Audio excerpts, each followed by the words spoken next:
10 years have passed since the incident, and the kids have grown up.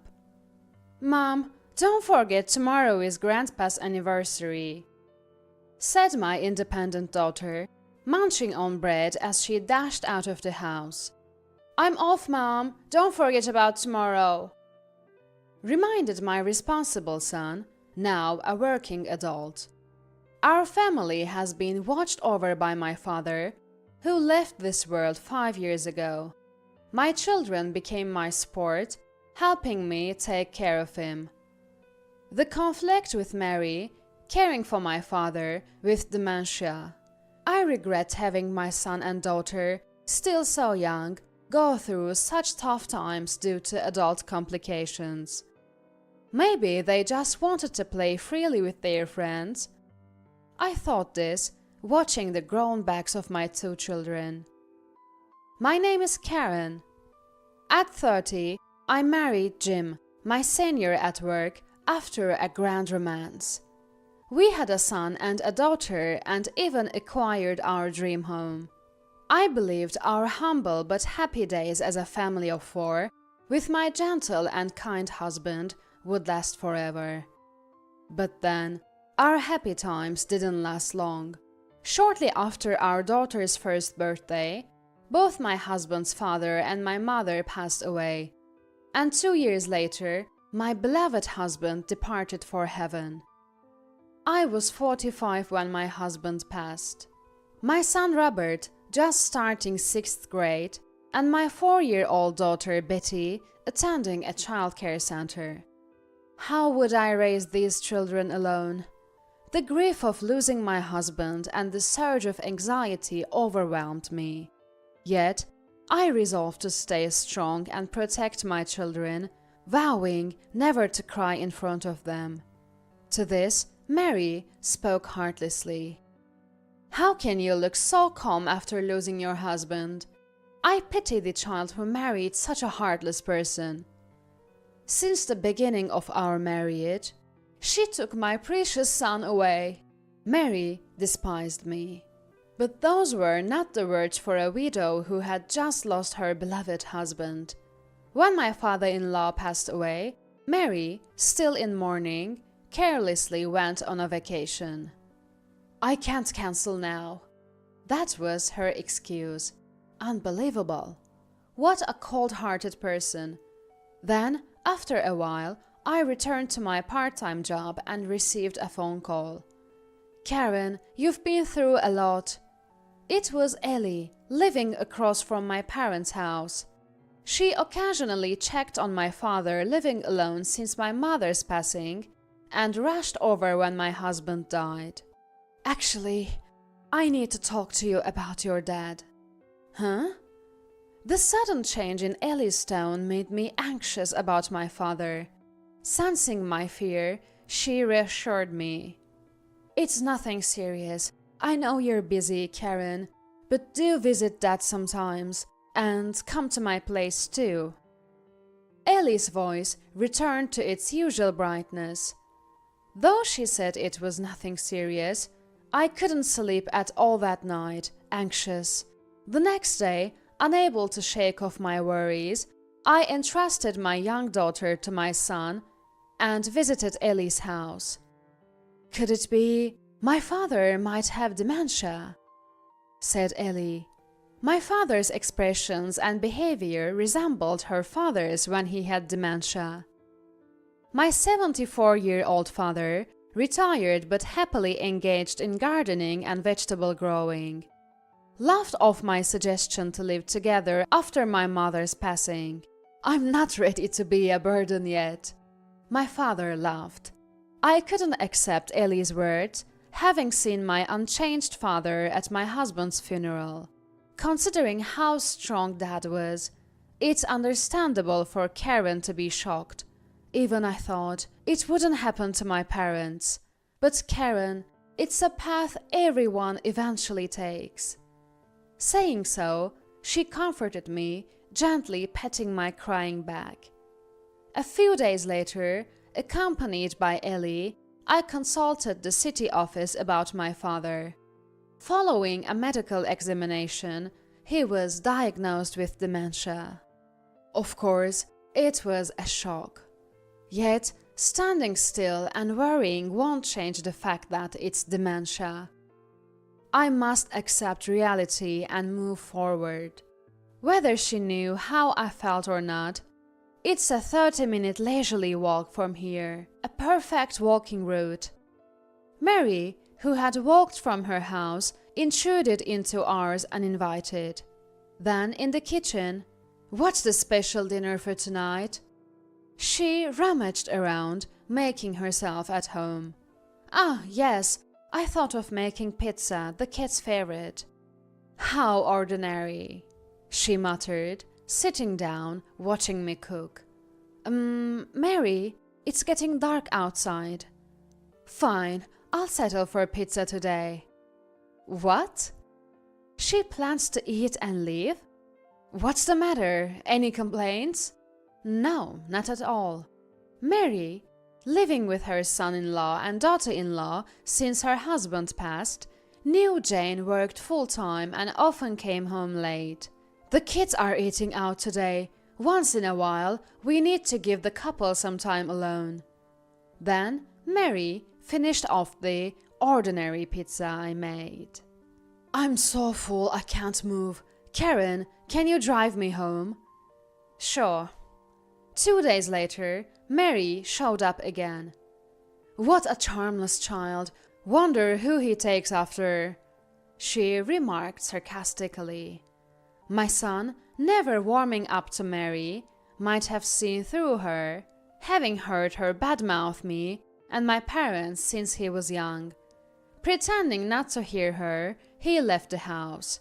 Recently, he has been talking less to me, maybe because of his age. After my father was diagnosed with dementia, I consulted my brother, who lived apart. But he was indifferent. "I can help with money, but I can't take care of him, so you handle it." That was his only response. I had no choice but to take care of him. "I don't want to move out of my house." My father stubbornly refused, but I somehow persuaded him to move in with me. One day, I received a call from Mary. "Karen, I hear you're living with your dad now." "Oh, I hadn't told anyone yet." "Yes, well informed, aren't you?" "You can live with Dad if you want, but remember, you're our daughter-in-law." "Yes." "You haven't done anything daughter-in-law-like till now, so you'll have to take care of me now." "Oh, but don't worry, just making dinner and delivering it to my house is enough. If I ever need caregiving, I'll ask my younger son's wife. I can't imagine what you'd do to me. Oh, scary." I couldn't say anything back and had to comply with Mary's demands. Then a new life began with the 4 of us, including my father. I thought I could manage as Dad would use day services on weekdays, and I only needed to care for him on evenings and weekends. But it was harder than I imagined. My part-time job, caring for the kids and Dad, plus delivering meals to Mary. It was more challenging than I thought. I woke up at 4 a.m. and didn't sleep until past midnight. As soon as I hit the bed, I fell asleep. Why do I have to go through all this alone? I can't trouble others. I chose this path myself. These thoughts drove me further into despair. And then an incident occurred. Late at night, everyone asleep, I returned from the shower to find... My father standing, head down, in front of the toilet. "What are you doing here?" He had peed in the hallway, not making it to the toilet in time. "Come on, why here? Even 4-year-old Betty can go by herself. You're so much trouble." I yelled at him, unable to understand his behavior as his symptoms worsened, and took out my frustration on him. Father looked down, apologetic. I changed his pants and put him back to bed. Why did I speak so harshly? Why? Tears wouldn't stop as I lay in bed. But I must have been exhausted because I fell asleep. Waking up in the middle of the night, I checked on my father. Oh, no way. He, who feared the dark and always slept with the table lamp on, was not in his bed. Maybe he's in the bathroom? No, he's not there. I searched the entire house, but he was nowhere to be found. Could it be? One window on the first floor was open. He must have gone outside. In a rush, I threw a jacket over my pajamas, grabbed my mobile phone and Dad's jacket, and headed for the door. Mom?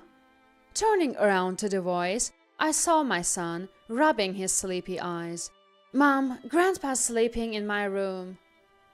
Oh, really?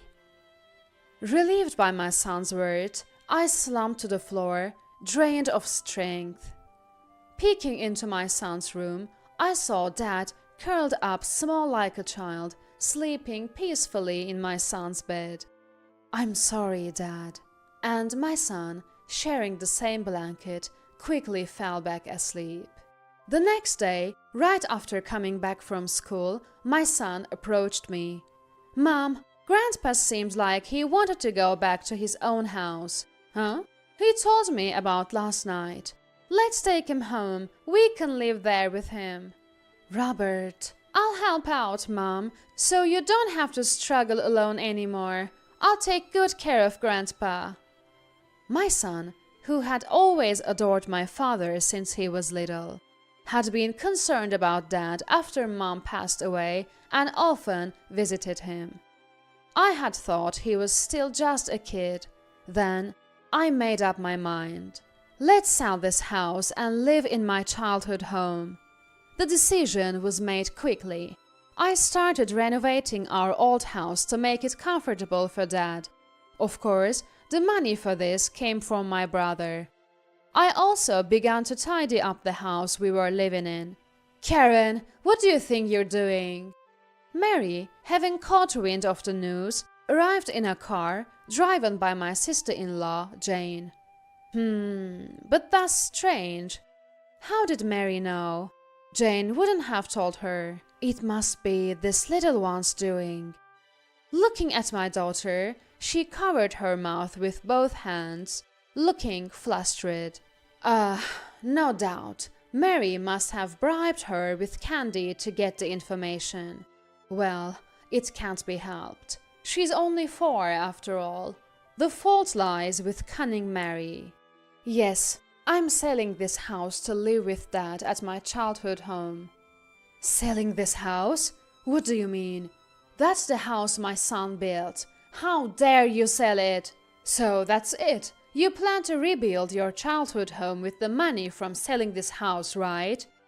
You think you can make a fortune now that you don't have to pay the mortgage since my son is gone. Mary rattled off. No, that's not it. My brother said he would cover all the costs. The money from selling the house will be used for my children's future. I believe my husband would have done the same if he were alive. He was that kind of kind-hearted person. I said firmly, leaving Mary unable to respond. She turned to Jane for help. Jane, you heard her, right? She's talking back to me, Mary, her mother-in-law. Called by Mary in a pleading voice, Jane said, Mary, I actually think Karen is admirable. Working alone while raising 2 kids is hard enough. And now she's also caring for Dad. Not many can do that. And how Karen uses the money from selling the house is none of your business. From now on, please take care of yourself without troubling Karen. Jane spoke up, not backing down from Mary. This seemed to make Mary concede, as if to say she had no other choice. Maybe Jane is right, she said, trying to laugh it off. Serves her right. I had anticipated this and had already discussed everything with Jane. Then Jane shared an interesting story. Mary, living with her son-in-law's family, had been cooking dinner for them, coming home late from work. The food was so terrible, it made me dizzy. I never want to eat it again. Jane's expression when she said this was unforgettable. Apparently, Mary was never good at household chores, and her husband used to do the cooking.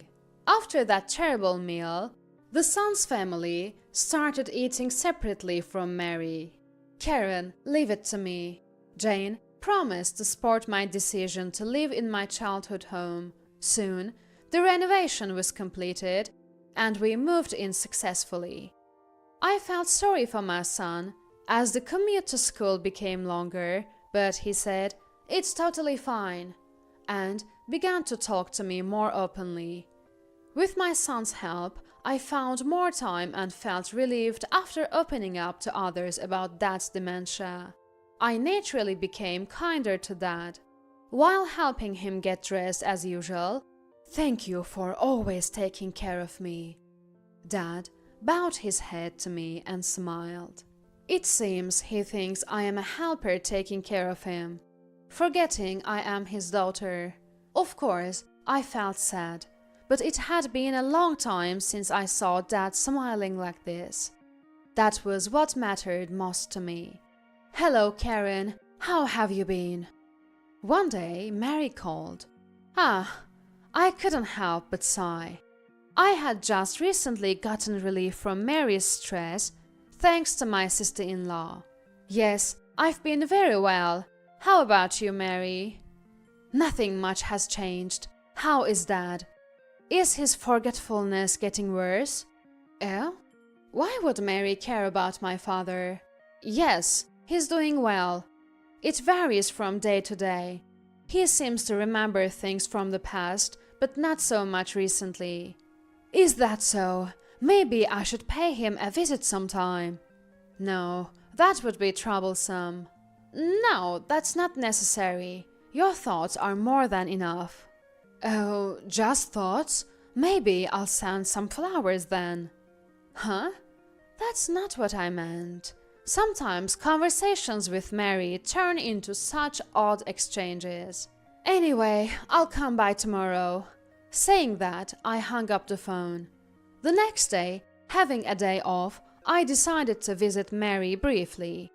As I neared my in-laws' house, a neighbor signaled me to stop. "What's the matter?" "I heard about Dad, that he was dementia, and you've moved back to your childhood home." "Yes?" "No doubt, Mary must have spread the word." "But that's admirable of you. Some people would just put him in a facility. But you're doing great. It's not easy." I was expecting a snide remark, but that wasn't it.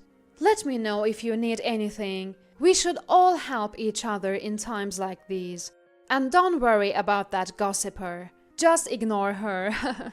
She laughed. The gossiper? Right. I had completely forgotten. Mary isn't very well regarded in the neighborhood. A neighbor at my father-in-law's funeral had quietly told me. "It must be hard with Mary around. She's such a worry." She secretly told me about Mary. I remembered how they called Mary the gossiper for always sticking her nose into others' business and exaggerating stories.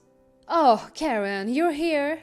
Perhaps hearing voices or just by intuition, Mary came out of the house. "See you then."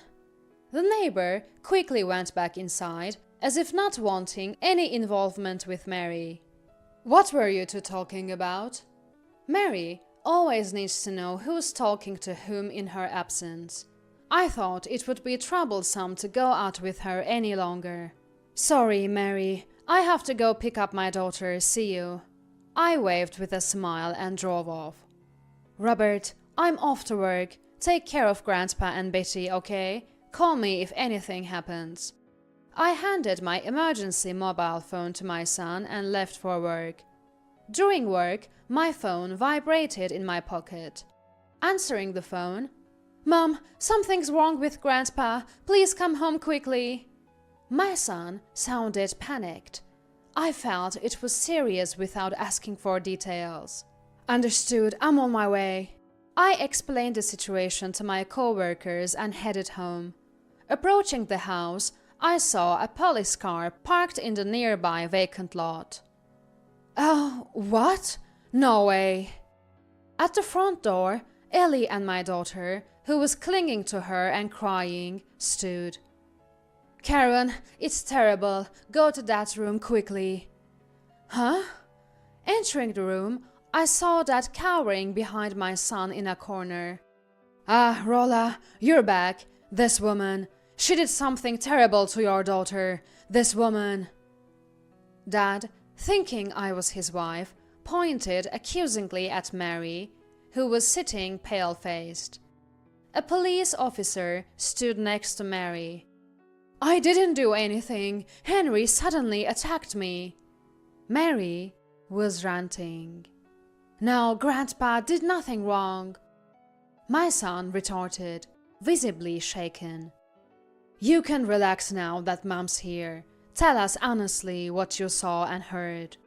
The officer encouraged my son to recount what happened from the time I left for work until the police arrived. Let's recreate my son's story. Ah, Grandma. Mary unexpectedly visited our house where my son, daughter, and my father were. Hello, Robert. Betty, long time no see. Have you been well? Yes. Oh, that's right. Betty, here's some pocket money. Go buy some sweets with your brother. I'll look after Grandpa. My daughter, taking the money from Mary, pulled her brother outside. Come on, big brother. Let's hurry and buy some candy. Betty, I forgot something. Wait at Ellie's next door. Saying this, my son left his sister with Ellie and returned home. Peeking through the door gap, he saw, Hello, do you recognize me? I'm from the bank. Mary asked me to bring your banking card today. Mary tried to deceive my father, who had dementia, to open the safe. Initially, Dad listened silently, then suddenly, It's you! How dare you treat my daughter so badly? Dad lunged at Mary out of nowhere. No, help! This is bad. I must inform Mom. Having witnessed everything, my son contacted me and asked Ellie to call the police. This child is lying. He always disliked me. He is making up stories. Mary denied the accusations, calling my son a liar. The one lying is Grandma. Woo! Mary was visibly startled by my son's forcefulness. Old people should be respected, but if someone like Grandma constantly lies and is mean, no one will respect them. My son said this, looking straight at Mary. Finally, acknowledging defeat, Mary looked down, escorted out by the police. Later, Mary was taken to the police station, but wasn't charged. Why did she target that safe? Apparently, she had spent almost all of her inheritance from my father-in-law on hobbies and travels, leaving her with little money. That's why she targeted my father's safe, thinking he wouldn't remember due to his severe memory loss.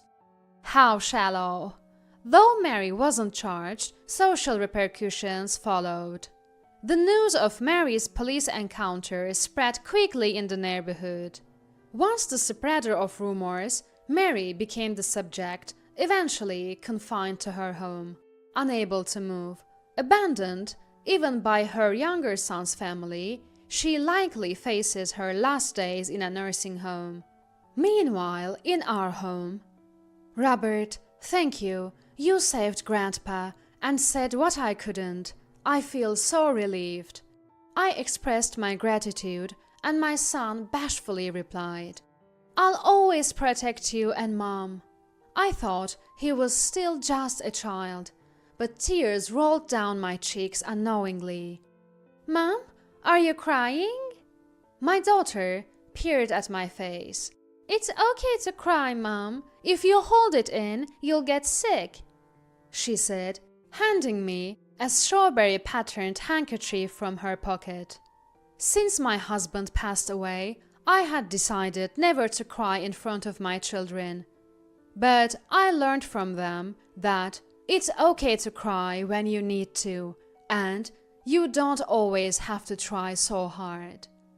10 years have passed since then. Mary's dementia has progressed, and she no longer recognizes even her son's family. My father was called to heaven 5 years ago, peacefully passing away in our bed, holding the hands of his grandchildren. I saw a tear trickle from his eye. I placed flowers before the portraits of my parents and husband and looked out the window. The autumn leaves in the park fluttered down, painting the ground red.